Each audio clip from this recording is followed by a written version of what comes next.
GS गुरु आशु जी channel पर मैं आपका दोस्त आशुतोष आपका हार्दिक स्वागत करता हूं। लॉकडाउन का समय चल रहा है, देश पर विपत्ति आई हुई है और कोई शक नहीं है कि हम घर पर रहकर देशभक्ति का परिचय दे रहे हैं। इस देशभक्ति का परिचय एक कदम आगे बढ़ाकर हम अपने कार्य को अनवरत रखकर भी दे सकते हैं और किसी भी विपत्ति को हम ये चुनौती दे सकते हैं कि कोई भी विपत्ति हमारे देश की प्रगति को रोक नहीं सकती। और इसी प्रगति के एक कदम आगे हम कर रहे हैं अपनी ऑनलाइन स्टडी, अर्थात अपनी पढ़ाई को नहीं रोककर हम ऑनलाइन स्टडी कर रहे हैं। इस ऑनलाइन स्टडी के अंदर हम पढ़ रहे हैं कक्षा 10 के अध्याय 2 मानव तंत्र को। मानव तंत्र कंपटीशन एग्जाम रीट की दृष्टि से भी बहुत महत्वपूर्ण टॉपिक है। कक्षा 10 के लिए और कक्षा 9 के लिए तो है ही, लेकिन ये कंपटीशन एग्जाम में जो विज्ञान का पाठ्यक्रम होता है उसके हिसाब से बहुत महत्वपूर्ण पाठ है। तो इस मानव तंत्र के अंदर हमने पहले पढ़ लिया था पाचन तंत्र। हमने पढ़ा कि मनुष्य का शरीर जो है वो अंगतंत्र से अंगतंत्र इस तरह का होता है जिसमें बहुत सारे तंत्र होते हैं, जिसमें 7-8 तंत्र मैंने आपको नाम बताए थे, पाचन तंत्र, श्वसन तंत्र। फिर हमने दूसरा पार्ट देख लिया, दूसरा इसका जो तंत्र था वो देखा श्वसन तंत्र, जिसमें हमने देखा श्वास नली, स्वरयंत्र, फेफड़े, ये सब थे। उसी प्रकार रक्त परिसंचरण तंत्र तीसरा तंत्र है हमारा। कौन सा तंत्र? रक्त परिसंचरण तंत्र। मैंने आपको बताया था कि सभी तंत्र आपस में समन्वय करके कार्य करते हैं। अगर उनमें समन्वय नहीं होता है तो हमारे शरीर की आवश्यकताओं की पूर्ति समय पर नहीं होने के कारण हमारी मृत्यु हो सकती है। पाचन तंत्र से रक्त परिसंचरण तंत्र का समन्वय होता है कि वहां भोजन का अवशोषण होने के बाद वो प्रत्येक कोशिका तक जाता है। प्रत्येक कोशिका तक जब भोजन पहुंच गया तो उस भोजन का ऑक्सीकरण करने के लिए रक्त फेफड़ों से ऑक्सीजन को उन भोज्य पदार्थों तक ले जाता है, उस कच्चे माल तक ले जाता है, वहां उसका अपघटन होता है और एटीपी के रूप में हमें ऊर्जा प्राप्त होती है।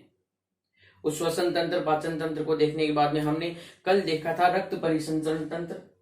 इस रक्त परिसंचरण तंत्र में हमने देख लिया था रक्त एक तरल संयोजी ऊतक। हमारा शरीर ऊतक से बना हुआ है। ऊतक समान कार्य करने वाली कोशिकाओं के समूह को ऊतक कहते हैं और उसी कड़ी के अंदर रक्त भी एक संयोजी ऊतक है जो द्रव अवस्था में या तरल अवस्था में है। इसका पीएच 7.4 अर्थात क्षारीय होता है। आप सबको पता है पीएच स्केल पर हम आगे देखेंगे। पीएच स्केल पर 14 पॉइंट होते हैं। 7 पॉइंट पे जो बिंदु होता है वो उदासीन होता है और 7 से नीचे वाला अम्लीय और 7 से ऊपर वाला क्षारीय होता है।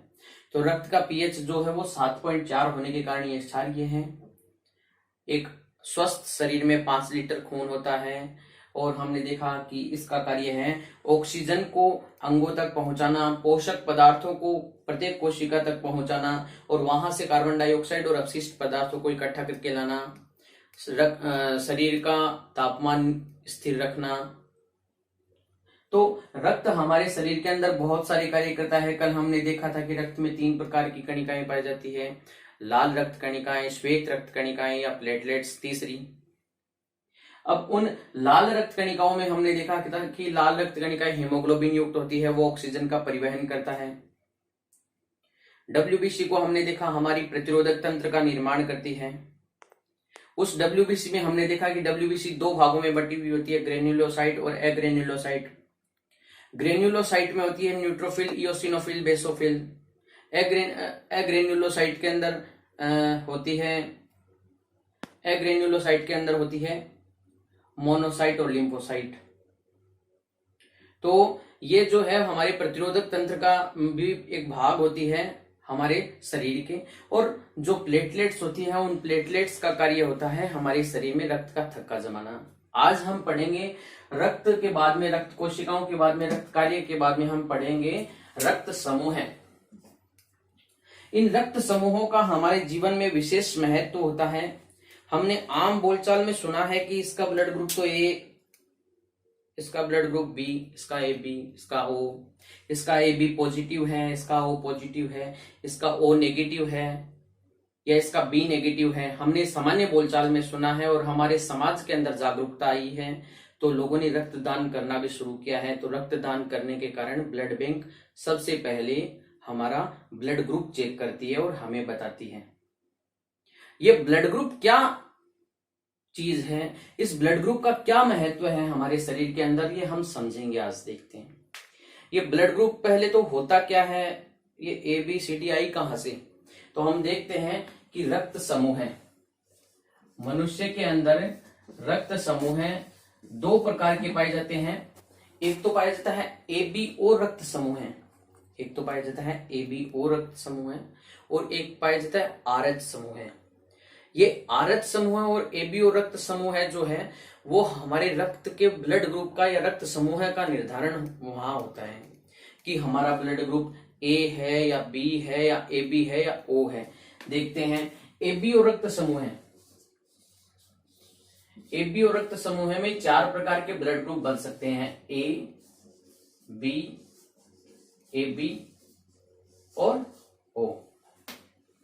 अब ये ए बी ओ रक्त समूह किस आधार पे वर्गीकरण इसका हुआ है, इसको समझने के लिए हम देखते हैं। हमने कल पढ़ा था कि रक्त कोशिकाएं होती है।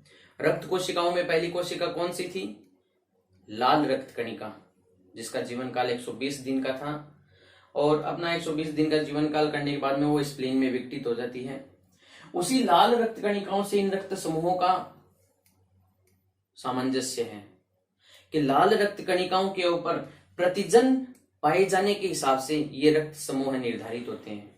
जैसे अगर लाल रक्त कणिका पर ए प्रतिजन है तो उस व्यक्ति का रक्त समूह यानी जिस व्यक्ति की लाल रक्त कणिकाओं के ऊपर ए प्रतिजन होता है उसके अंदर रक्त समूह होगा ए, जिसमें बी प्रतिजन होगा उसका रक्त समूह होगा बी, और जिसमें ए व बी दोनों प्रतिजन पाए जाते हैं, जिसमें ए व बी दोनों प्रतिजन पाए जाते हैं उसका रक्त समूह होगा ए बी। अब ये ए बी रक्त समूह हो गया तो फिर ओ आप समझ गए होंगे शायद, और ओ अगर नहीं समझे तो हम सामान्यतः जान सकते हैं कि यहाँ ए रक्त समूह है बी बन गया कि ए प्रतिजन के आधार पे बी रक्त समूह बन गया, बी प्रतिजन के आधार पे ए बी रक्त समूह बन गया ए बी प्रतिजन के आधार पे।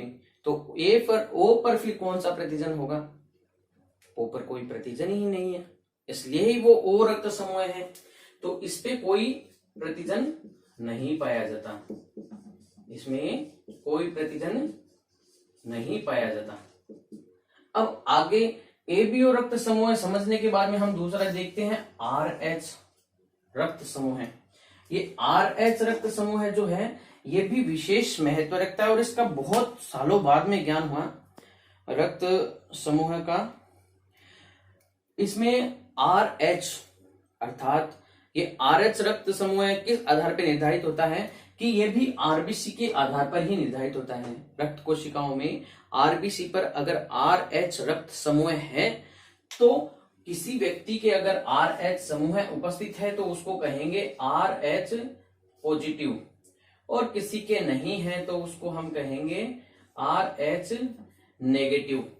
तो आपको समझ में आ गया होगा कि हम A positive, A negative, B positive, B negative, A B positive, A B negative, O positive, O negative कैसे कहते हैं। ध्यान देखिएगा, अगर किसी व्यक्ति का रक्त समूह ए है, उसकी लाल रक्त कणिकाओं पर आर एच रक्त समूह भी है तो उसको कहेंगे ए बी पॉजिटिव। अगर उसके आर एच नहीं है तो वो हो जाएगा ए नेगेटिव। अगर बी के ऊपर आर एच है तो बी पॉजिटिव, बी पे नहीं है तो बी नेगेटिव। ए बी पे अगर आर एच है तो ए बी पॉजिटिव और ए बी पे नहीं है तो ए बी नेगेटिव। और फिर ओ पे आर एच समूह है तो वो आर एच प्रतिजन होने पर तो ये आर एच होने पर ओ पॉजिटिव और ये ओ मतलब आर एच नहीं होने पर ओ नेगेटिव।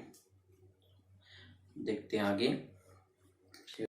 हमने देखा कि O समूह के साथ अगर RH प्रतिजन नहीं है तो वो O नेगेटिव हो गया। अब पूरे विश्व में 80% लोग RH पॉजिटिव पाए जाते हैं, अर्थात उनका blood group A positive, B positive, AB positive या O पॉजिटिव पाया जाता है। और नेगेटिव जो ब्लड ग्रुप वाले हैं वो 20% पाए जाते हैं, जिसमें O नेगेटिव रेयर ग्रुप है, दुर्लभ ग्रुप है, जो नेगेटिव बहुत मुश्किल से मिल पाता है। और अब थोड़ा सा हम यहाँ देख लेते हैं कि कौन किसको ब्लड दे सकता है। जैसे हम रक्तदान करते हैं तो रक्तदान में कौन किसको रक्तदान कर सकता है। तो जो A समूह है वो केवल A को रक्तदान कर सकता है। B समूह है वो केवल B को रक्तदान कर सकता है। और AB समूह है वो A से रक्त ले सकता है, B से रक्त ले सकता है और O से रक्त ले सकता है। यानी ये सर्वग्राही रक्त समूह हो गया। O समूह है, O ब्लड ग्रुप जो है वो इनसे किसी से भी रक्त नहीं ले सकता, वो केवल O से ही रक्त ले सकता है। और देने की बारी आती है तो ये इन सब को रक्त दे सकता है। तो इस प्रकार हमने रक्त समूह देखा। इसका विस्तार से अध्ययन हम पाठ नंबर 4 में करेंगे, प्रतिरोधक तंत्र है जो पाठ है। अब हम ध्यान से देखते हैं आगे कि रक्त समूह के बाद में आता है हृदय।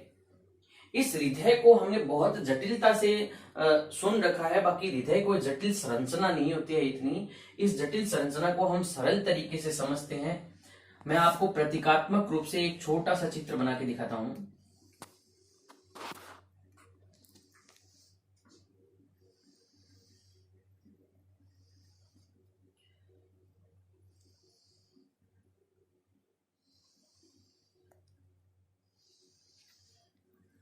ये प्रतीकात्मक रूप से हृदय का एक छोटा सा चित्र है। इस छोटे से चित्र में आप ध्यान दीजिएगा कि ये हमारा राइट साइड है और ये लेफ्ट साइड है। ध्यान दीजिएगा, ये राइट साइड है और ये लेफ्ट साइड है। अब राइट का मतलब दायां और लेफ्ट का मतलब बायां। ऊपर वाले दो जो बॉक्स हमको जो दिखाई दे रहे हैं क्षेत्र, इनको कहते हैं आलिंद। क्या कहते हैं इनको? आलिंद। नीचे वाले दो क्षेत्र ये दिखाई देते हैं, इनको कहते हैं निलय। क्या कहते हैं? निलय। अब आलिंद में ये दायां निलय हो गया और ये दायां आलिंद हो गया और ये बायां आलिंद हो गया, और निलय में ये दायां निलय और ये बायां निलय हो गया।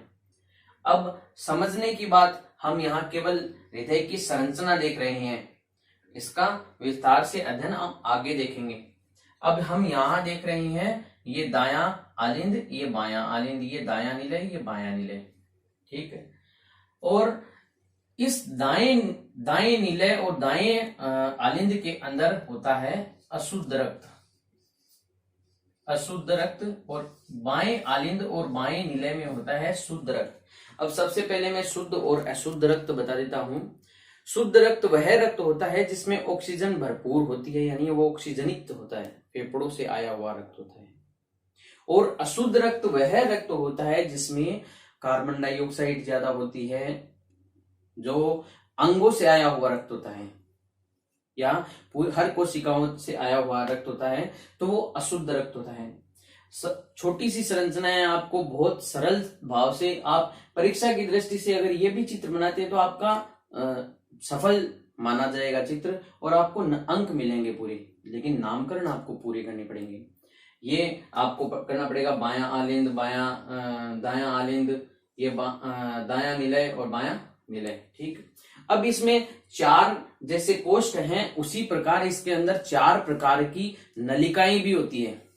केवल 4 प्रकार की, ज्यादा प्रकार की नहीं होती, उनकी ब्रांचिंग बहुत ज्यादा हो सकती है, लेकिन 4 प्रकार की नलिकाएं होती है। पहली ये नलिका है, इसके अंदर खुलती है। ठीक है। दूसरी नलिका इससे निकलती है, इससे निकलती है। तीसरी इसके अंदर खुलती है और चौथी इससे निकलती है।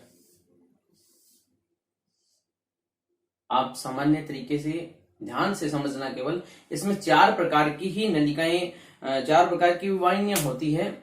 उसमें वाहिनियां जो है उनके नाम अलग अलग होते हैं, लेकिन उनके कार्य देखिए आप ध्यान से कि ये जो है इसको कहते हैं महाशिरा। क्या कहते हैं इसको?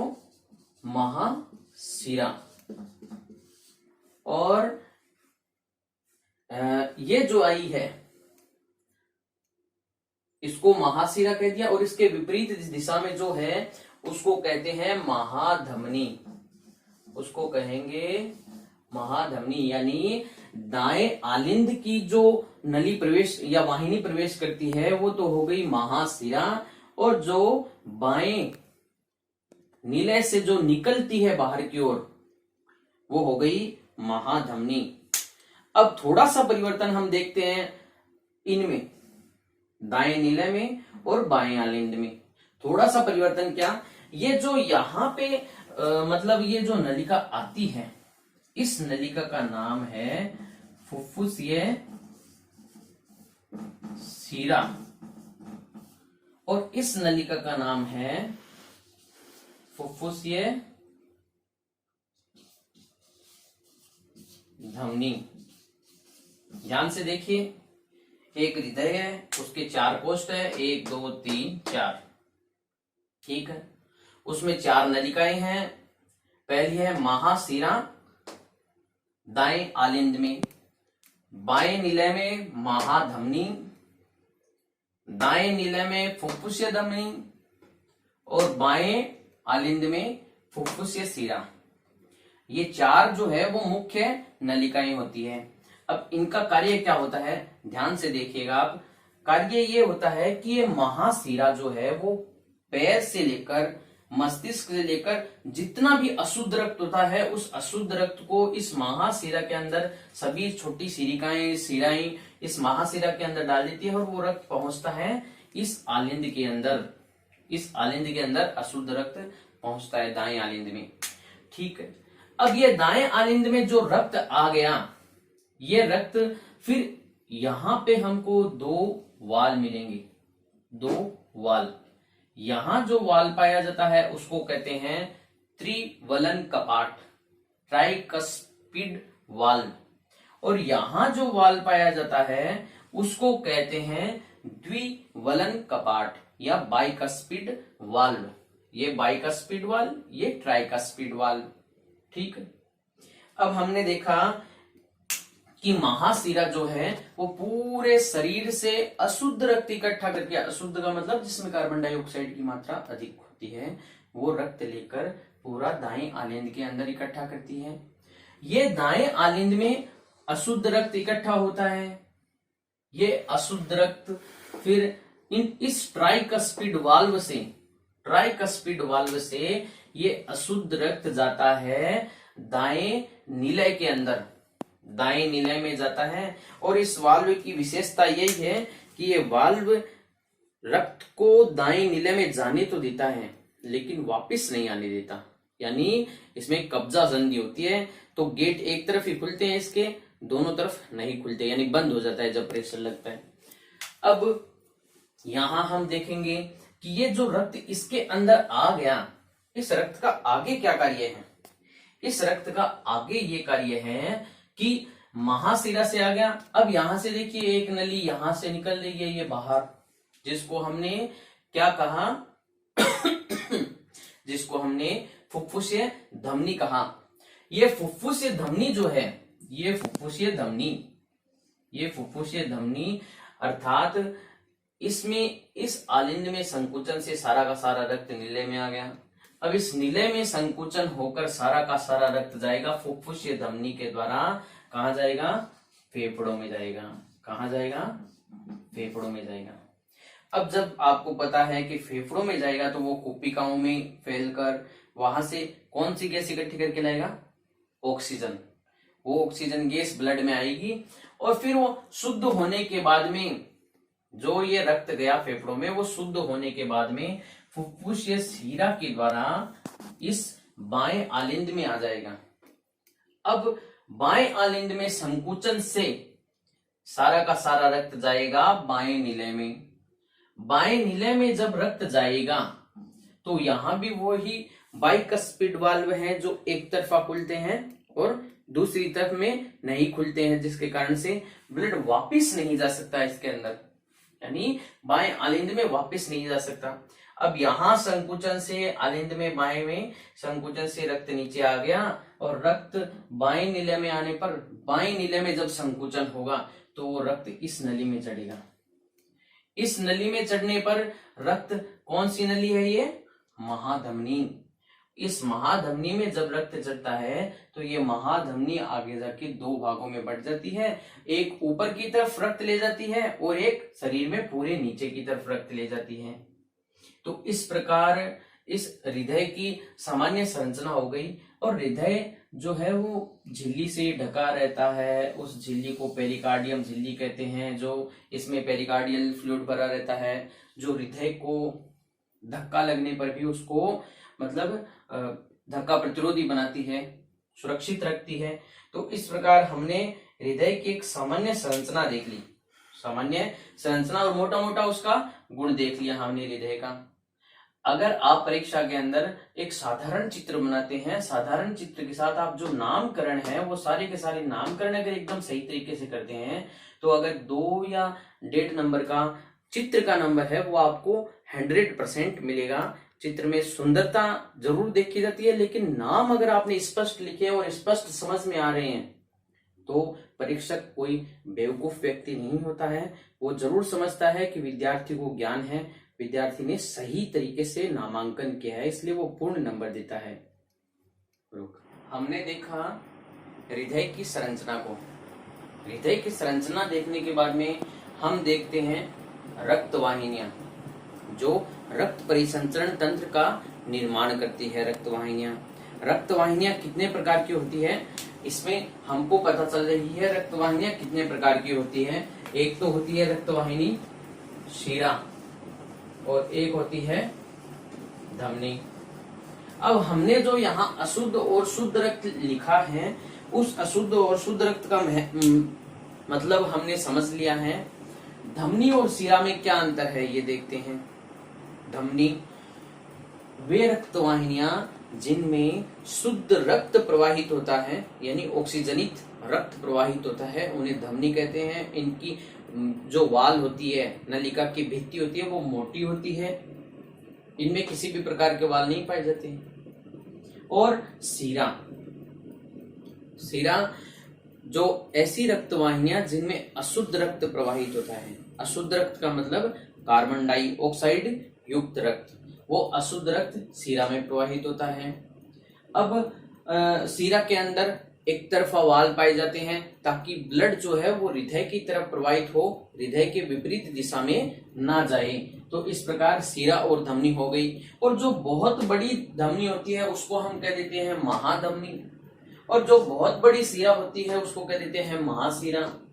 ये धमनी और शिराएं जो है वो आगे महाधमनी आगे जाके धमनी में बढ़ती है, धमनी धमनिकाओं में बढ़ती है, और इस प्रकार प्रत्येक कोशिका तक केशिकाओं के रूप में रक्त नलिकाएं पहुंच जाती हैं। और शिराएं भी इसी प्रकार महाशिरा, शिरा, शिरिकाओं के रूप में प्रत्येक कोशिका तक पहुंचती है, क्योंकि वहां पर शुद्ध रक्त भी पहुंचाना होता है और वहां से अशुद्ध रक्त भी लाना होता है। तो ये इन शिरा और धमनी का कार्य है। अब ये शिरा और धमनी होने के कारण और हृदय होने के कारण हमें पता चलता है कि मनुष्य में बंद परिसंचरण तंत्र पाया जाता है। बंद परिसंचरण तंत्र का मतलब रक्त जो है वो रक्त वाहिनियों में बहता है, खुला नहीं बहता है। इन रक्त वाहिनियों के बाद में हम देखते हैं दोहरा परिसंचरण। रक्त वाहिनियों के बाद में हम देखेंगे दोहरा परिसंचरण। दोहरा परिसंचरण हमने नाम बहुत सुना है, दोहरा का मतलब डबल होता है। अब परिसंचरण का मतलब डबल परिसंचरण। तो हमारे अंदर क्या डबल परिसंचरण तंत्र पाया जाता है? बिल्कुल नहीं, हमारे अंदर रक्त परिसंचरण तंत्र एक ही पाया जाता है। उस रक्त परिसंचरण तंत्र में ही दोहरा परिसंचरण एक विशेष परिभाषा, एक शब्दावली आती है। उस शब्दावली को हम देखते हैं, ध्यान से देखिएगा। आपने अभी अभी हृदय पढ़ा है, इस हृदय को हम यहां से देखिए, बीच में बनाते हैं थोड़ा सा। हमने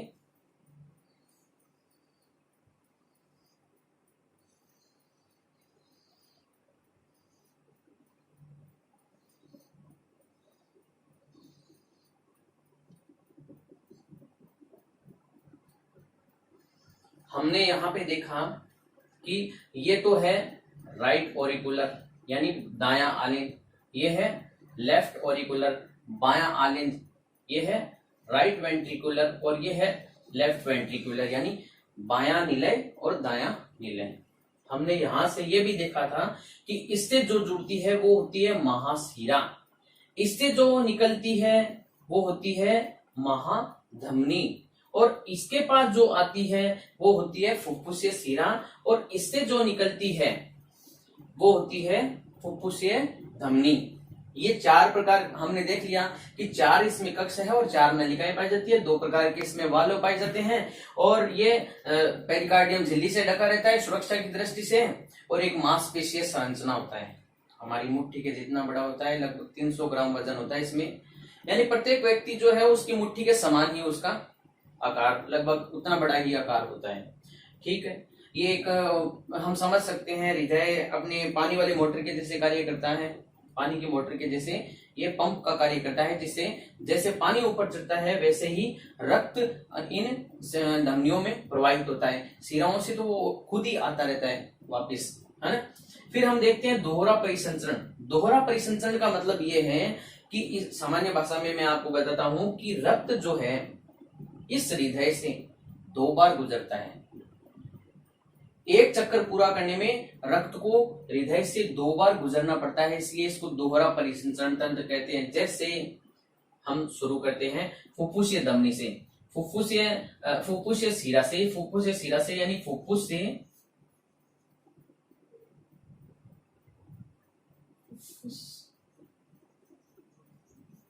फुफ्फुस से मतलब लंग्स से रक्त आता है लेफ्ट ऑरिकुलर यानी बाएं आलिंद में। बाएं आलिंद में रक्त आने के बाद में रक्त इसका संकुचन होता है तो जाता है इसके अंदर लेफ्ट वेंट्रिकुलर यानी बाएं नीले में। अब बाएं नीले से रक्त जो है संकुचन के कारण जाएगा किसमें? महाधमनी में।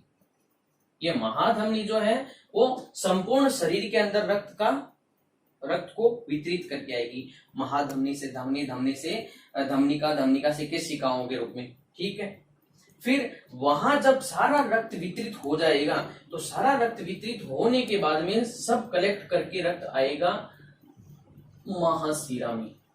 सब रक्त जो कलेक्ट किया हुआ है वो आएगा महाशिरा में। सारा कलेक्ट किया हुआ रक्त जब महाशिरा में आएगा तो महाशिरा से यहां ही आएगा दाएं आलिंद में।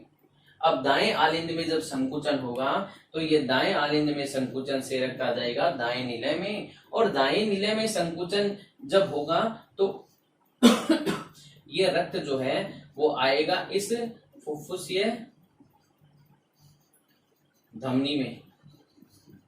इस फुफ्फुसीय धमनी में ये फुफ्फुसीय धमनी जो है वो फुफ्फुसीय धमनी जाएगी फुफ्फुस में, यानी फुफ्फुसीय धमनी से रक्त गया फुफ्फुस में, आया कहां? फुफ्फुसीय शिरा के माध्यम से बाएं आलिंद में, और महाधमनी के माध्यम से ये गया शरीर में, और शरीर से फिर आया कहां? महाशिरा में।